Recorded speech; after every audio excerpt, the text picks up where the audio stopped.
জি, আমি মোহাম্মদ শাহরিয়ার ইসলাম রাফি।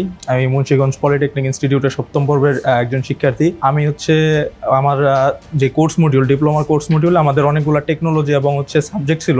তো মোটামুটি সেগুলোর একটা বেসিক নলেজ ধারণ করার পরে পঞ্চম সেমিস্টার থেকে আমি মানস্টেক ডেভেলপমেন্ট কাজ করতেছি। তো মানস্টেক ডেভেলপমেন্ট কাজ করার পরে আজকের এই সময়টা সপ্তম পর্বে এসে তো আমার একটা দ্বিধাদ্বন্দ্ব ছিল যে আসলে কি আমি যে এতদিন সময় ব্যয় করলাম, এই সময় ব্যয়টা কি আবার 3 মাসের জন্য কি আমার একই সময় ব্যয় হবে কি না, এতে তো আমার সময় অপচয় হচ্ছে কি না। তো এই নিয়ে একটা দ্বিধাদ্বন্দ্বে ছিলাম। তো সেই ক্ষেত্রে আমরা আমাদের ডিপার্টমেন্টের প্রধান আমাদের সিআই স্যার আরিফ স্যারের সাথে আমরা যোগাযোগ করি। তো আরিফ স্যার আমাদেরকে ইউরোপিয়ান আইটির সাথে একটা কমিউনিকেশন করে দেয়, যেখান থেকে তারা আমাদেরকে সরাসরি যেটাকে ইন্ডাস্ট্রিয়াল অ্যাটাচমেন্ট বলে, সেই অ্যাটাচমেন্টটা করার একটা অপরচুনিটি ইউরোপিয়ান আইটি আমাদেরকে দিতে চায়। তো সেই হিসাবে আমরা আজকে ইউরোপিয়ান আইটিতে আসছি এবং আমরা খুবই পজিটিভ ইউরোপিয়ান আইটির আজকের এই ভিজিট থেকে।